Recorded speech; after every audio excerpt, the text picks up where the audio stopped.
कैसे हैं आप सभी लोग? जैसा कि आप लोग जानते हो कि आप लोग ये एमएस एक्सेल में मैंने आप 3 क्लासेस को जो है वो बहुत अच्छे से कवर अप करवा दिया है। कोई डाउट रहे तो बताइएगा, बहुत अच्छे से गो थ्रू कर लीजिएगा एक बार से आप लोग भी, क्योंकि तभी तो कंटिन्यूटी के साथ आगे की क्लास कर पाएंगे। और आज की क्लास तो बहुत ज़्यादा इंपॉर्टेंट है, जैसे कि मैंने आप लोगों के साथ प्रीवियस क्लास में भी डिस्कस किया था कि आज की क्लास बहुत बहुत बहुत ज़्यादा इंपॉर्टेंट है, क्योंकि इसके अंदर जो टैब और टूल का इस्तेमाल करने वाले हैं वो एग्जाम में 200% की श्योरिटी से कह रहा हूँ कि वो आएगा ही।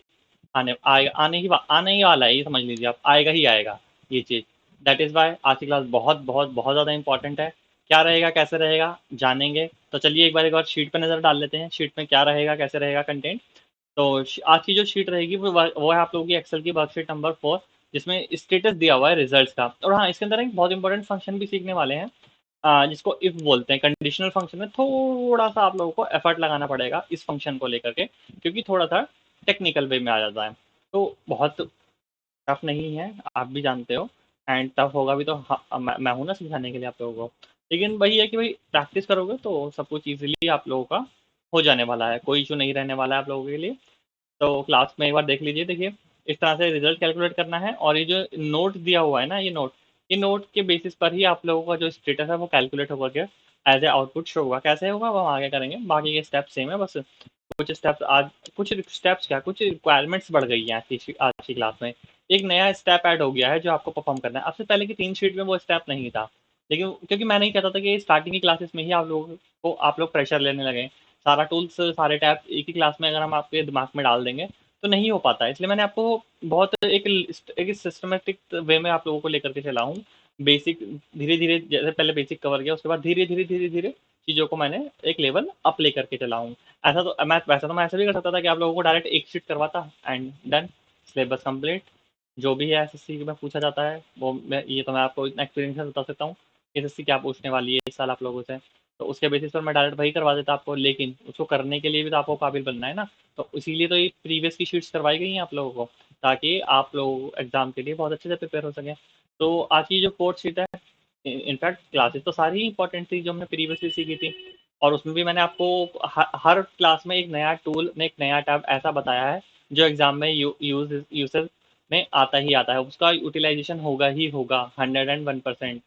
और आज की क्लास में भी मैं आप लोगों के लिए एक ऐसा ही टैब और ऐसा ही फंक्शन लेकर के आया हूँ जो आप लोगों के एग्जाम में यूज़ होगा ही होगा। तो चलिए शुरू कर लेते हैं क्लास को। तो अगेन हमारा वही बेसिक स्टेप, डेस्कटॉप पे राइट क्लिक कीजिए, न्यू पर जाइएगा, और एक्सेल वर्कशीट का ऑप्शन यूज़ कीजिए, SSC underscore, and then आप लोगों का जो भी रोल नंबर, मैंने रोल नंबर रैंडमली पुट किया है, आप लोगों को अपना रोल नंबर पुट करना है। ओपन हो गया, पेज का लेआउट प्रिपेयर कर लेते हैं, पेज के एक बार इंस्ट्रक्शन को पढ़ लेते हैं।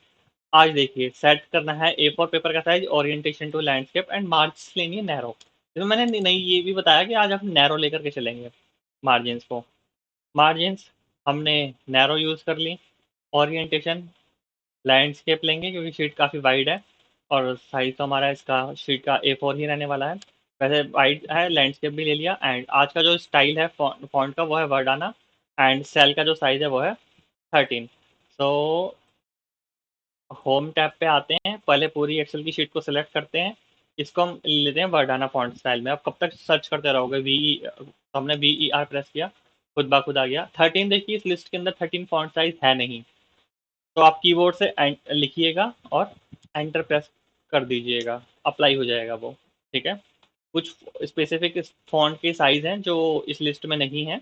मोस्टली आप देख सकते हो कि इवन नंबर्स के ही दे रखे हैं, कुछ और नंबर्स भी हैं, लेकिन आपको पॉइंट में भी अगर पुट करना हो तो आप कर सकते हो, एप्लीकेबल है और एक्सेप्टेबल भी है। लेकिन फॉन्ट का स्टाइल आप अपनी मर्जी से इसमें पुट नहीं कर सकते हो, कि वो एक्सेप्टेबल नहीं है। MS ऑफिस ने जो फॉन्ट के स्टाइल प्रोवाइड करवाए हैं कि उसी को एक्सेप्ट करेगा।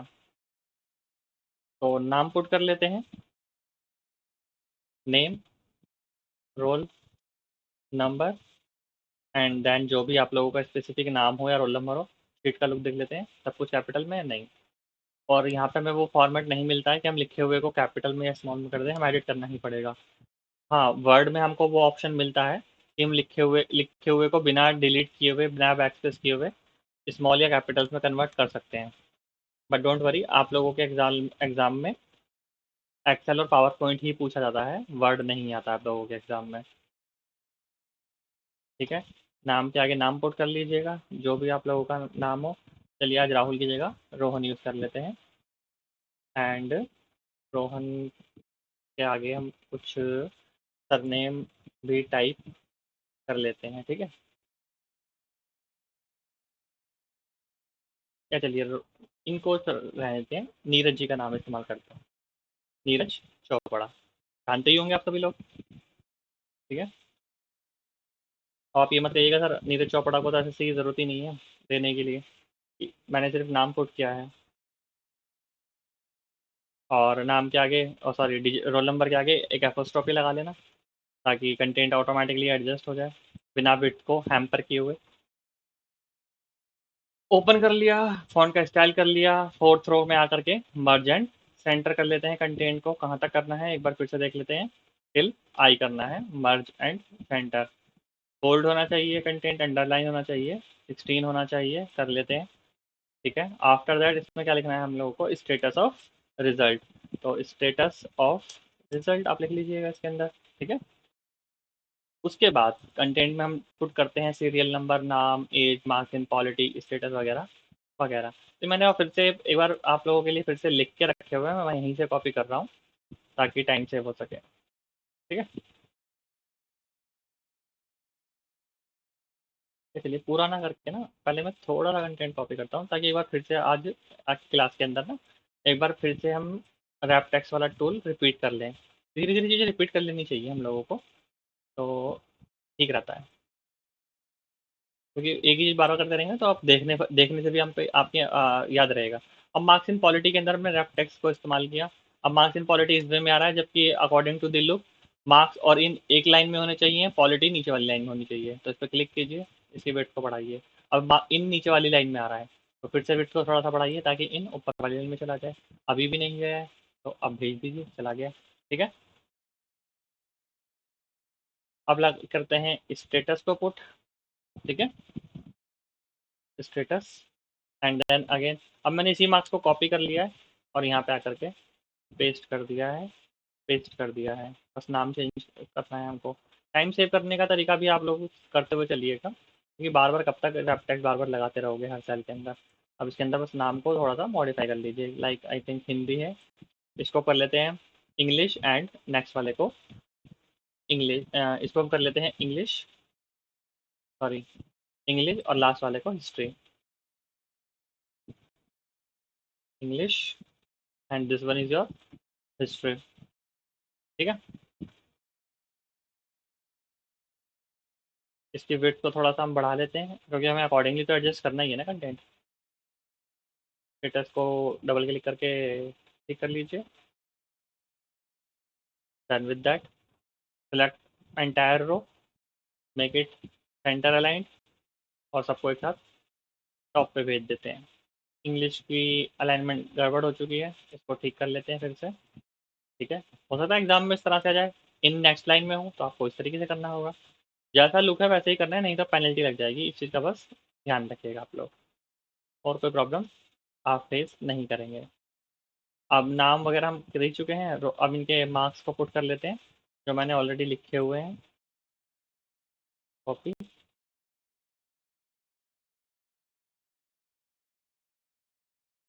Paste,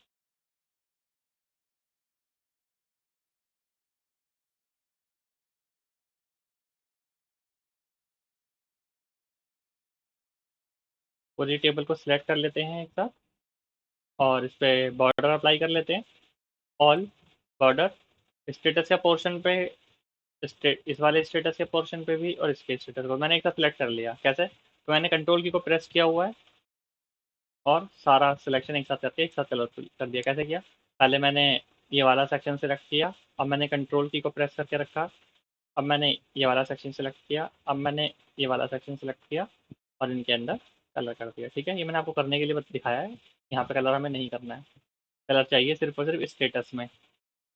done with that, 50% marks complete हो, 50% जो वर्क है हमारा वो हो चुका है। हम इसको कंट्रोल पी कर लेते हैं, प्रीव्यू देख लेते हैं।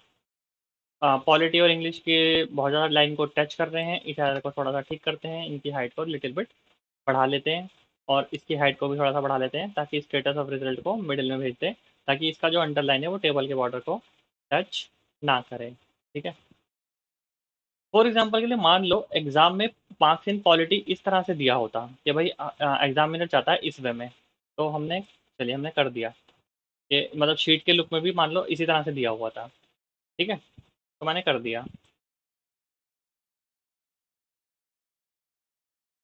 जो मैंने प्रीवियस क्लास में एरर के बारे में बात की थी ना आप लोगों के साथ, मैं वही एरर यहाँ पे जनरेट करके आपको दिखाने की कोशिश कर रहा हूँ, और फिर उस एरर को ठीक कैसे करना है हम वो भी देखेंगे।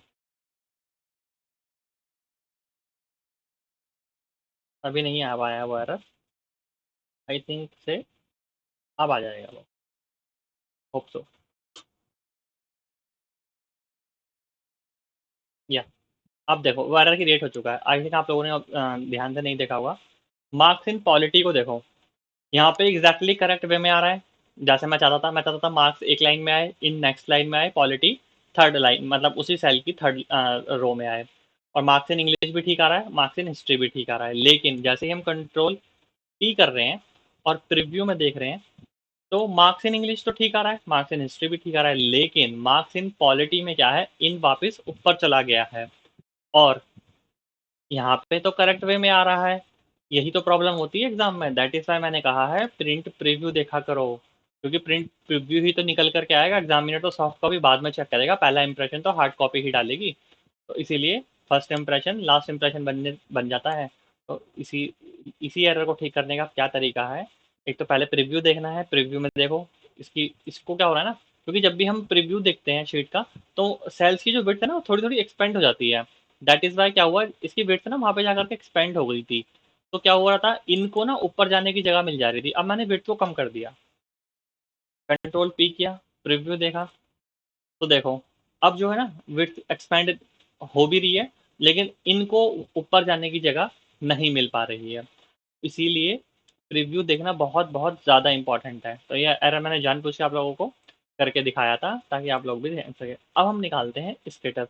हमें स्टेटस कैसे कैलकुलेट करना है, तो ये देखो यहाँ पे लिखा है नोट, एक नोट करके दिया गया आप लोगों को कि अगर आप लोगों के जो मार्क्स हैं, मतलब इन स्टूडेंट्स के जो मार्क्स हैं, रोहन के, राम के, मोहन के, श्याम के, सुरेश के, आशा के, इनके जो पॉलिटी में, इंग्लिश में और हिस्ट्री में मार्क्स है ना, इन मार्क्स के बेसिस पर स्टेटस के अंदर पास या फेल लिखा हुआ आ जाए। जैसे कि अगर तो अब वो कैसे लिखा हुआ आएगा, इसने कंडीशन बता दी आपको कि जिस स्टूडेंट के मार्क्स 50 से ज़्यादा हैं उसके नाम, उसके स्टेटस में पास लिखा हुआ आ जाएगा, और जिसके मार्क्स 50 से लेस हैं उसके स्टेटस पे फेल लिखे हुए आ जाएगा।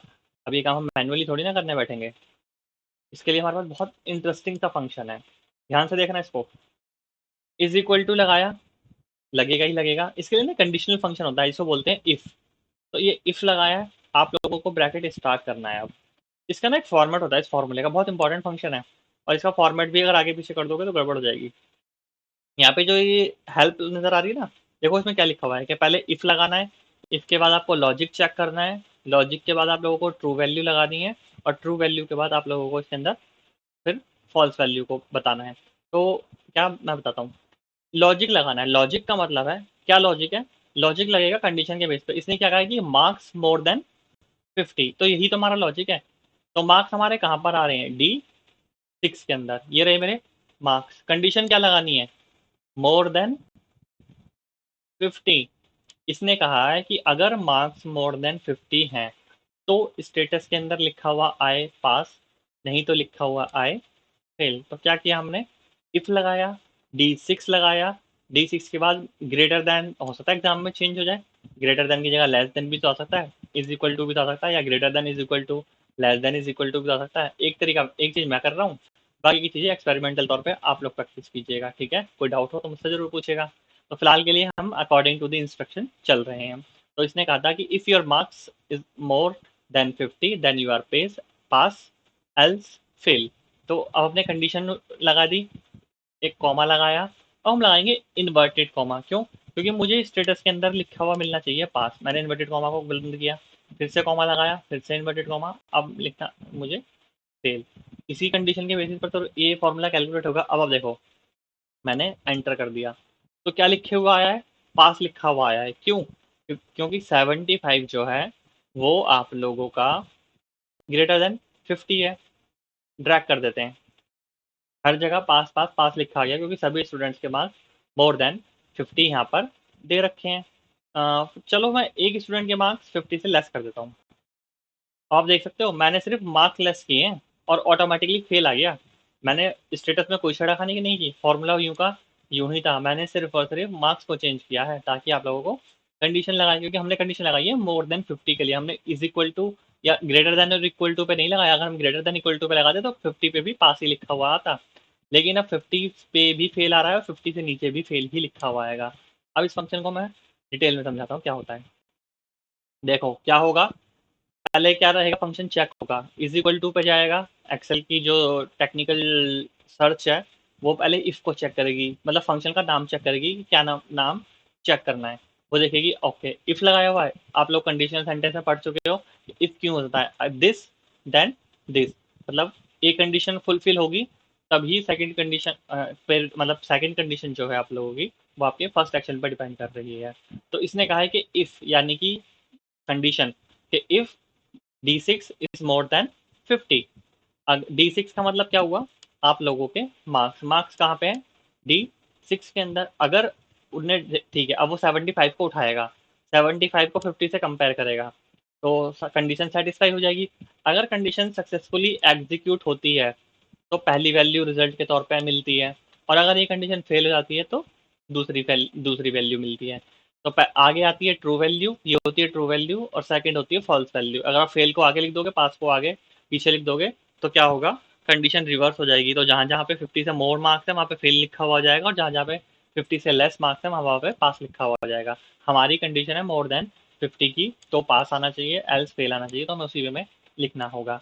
तो is equal to if D6 यानी कि ब्रैकेट स्टार्ट मोर देन 50, पास कॉमा फेल। इन्वर्टेड कॉमा लगाना बहुत बहुत बहुत ज़रूरी है क्योंकि ये हमारा टेक्स्ट है। अगर ये डिजिट्स होती तो हमें इन्वर्टेड कॉमा की ज़रूरत नहीं पड़ती, लेकिन ये हमारा टेक्स्ट है, दैट इज़ वाई हम लोगों को इसके अंदर। और मैंने ये भी करके दिखा दिया कि मार्क्स को चेंज कैसे करते हैं। मैं एक बार फिर से फंक्शन लगाता हूँ, हालांकि मैं कॉपी पेस्ट कर सकता हूँ, लेकिन मैं ताकि आप लोगों को फंक्शन याद हो जाए, प्रैक्टिस बनी रहे, तो आप लोग भी बार बार लगाते रहिए फंक्शन को। Is equal to if bracket start marks in English more than 50, comma, inverted comma, pass, comma, inverted comma, fail, inverted comma, bracket close, enter।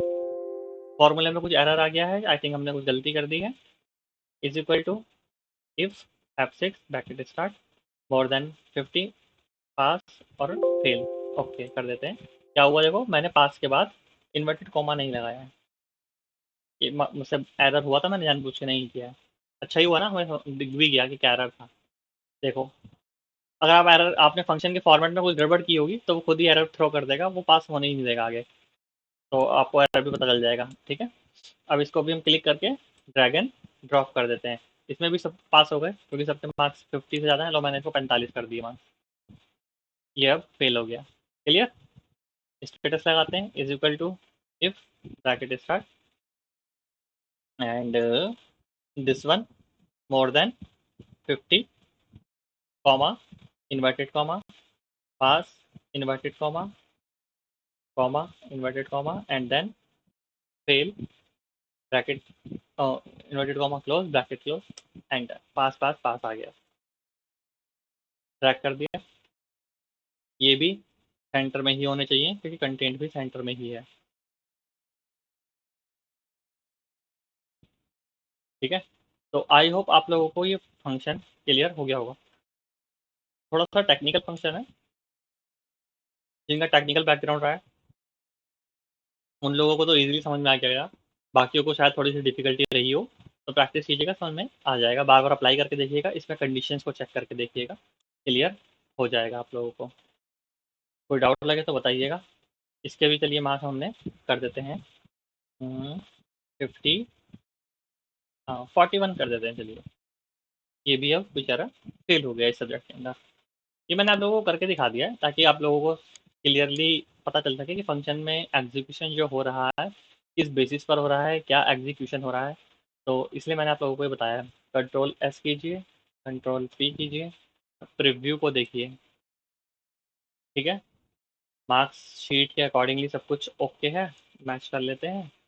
Save your worksheet वगैरह वगैरह, और क्रिएट बॉर्डर। अब आता है बहुत ही इंपॉर्टेंट स्टेप, इसे बोलते हैं कि इंसर्ट कीजिए एक हेडर फॉर द पेज, जिसमें फाइल का पाथ लगाना है लेफ्ट हैंड साइड पे कॉर्नर पे, डेट और टाइम लगानी है राइट हैंड कॉर्नर पे। चलिए देखते हैं।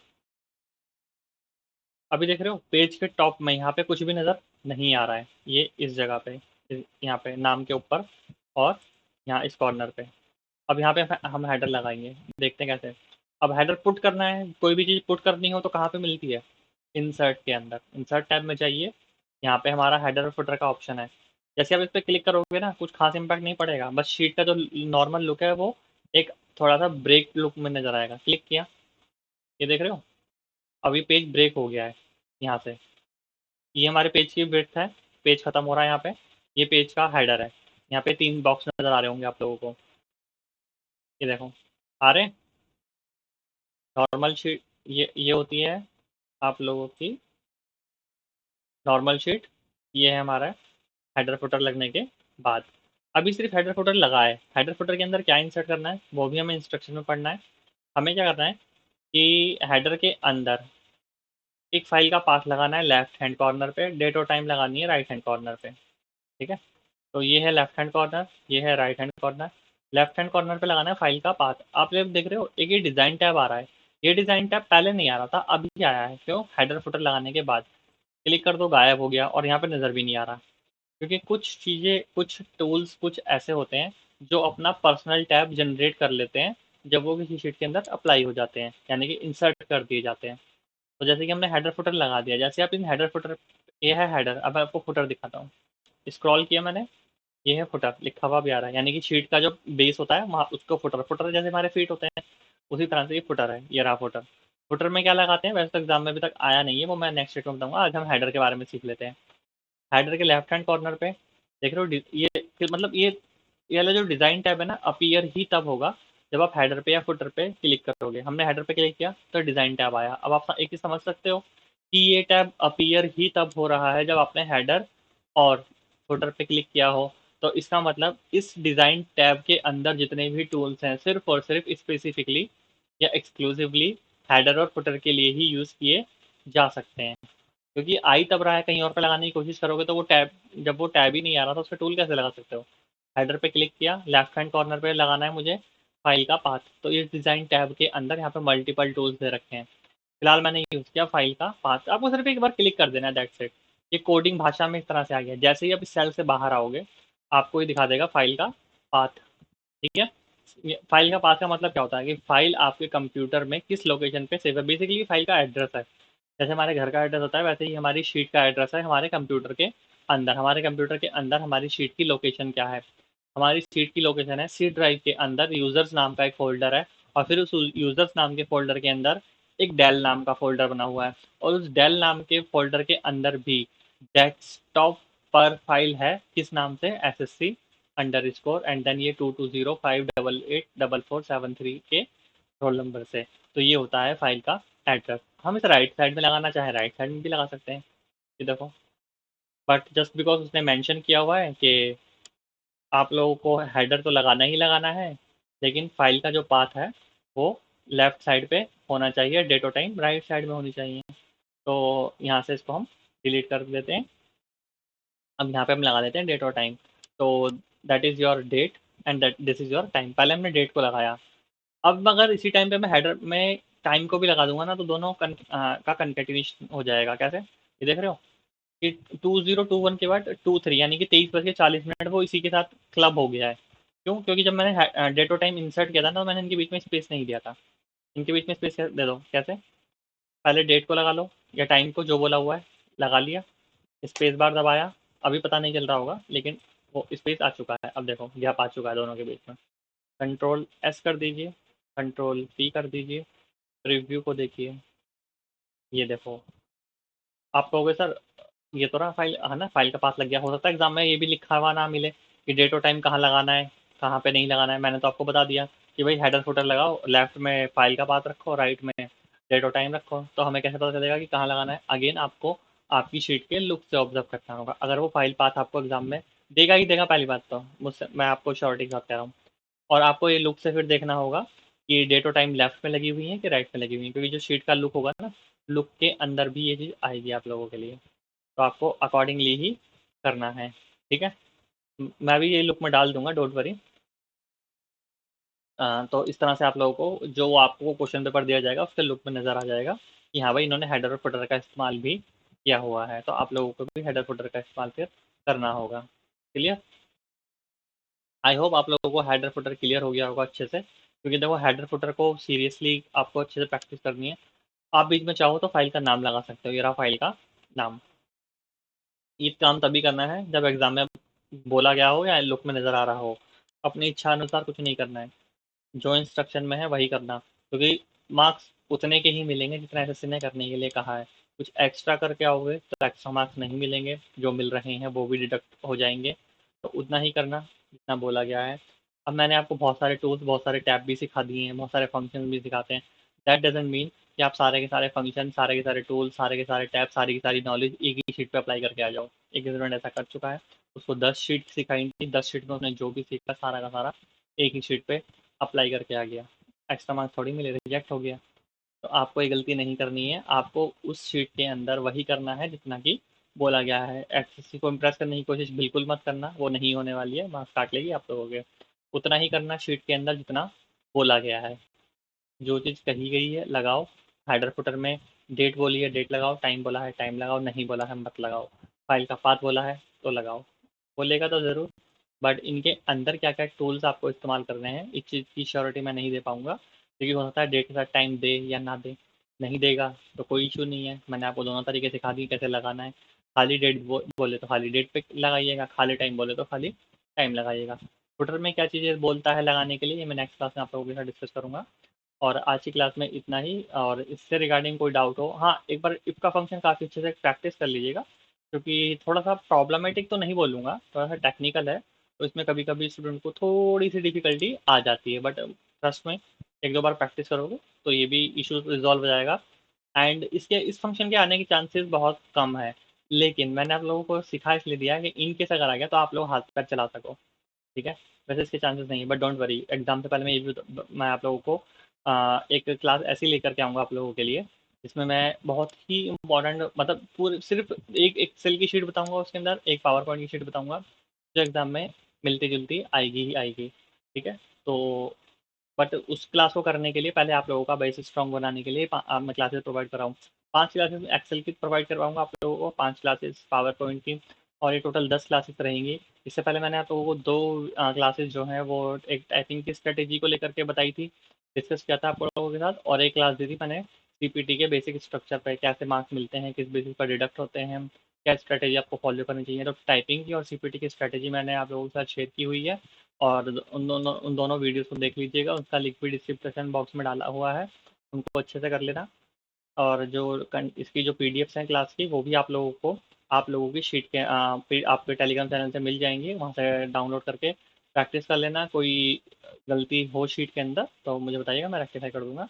एंड प्रैक्टिस करते रहिएगा अच्छे से, टेलीग्राम चैनल पे मैं हूँ ही आप लोगों से कनेक्टेड।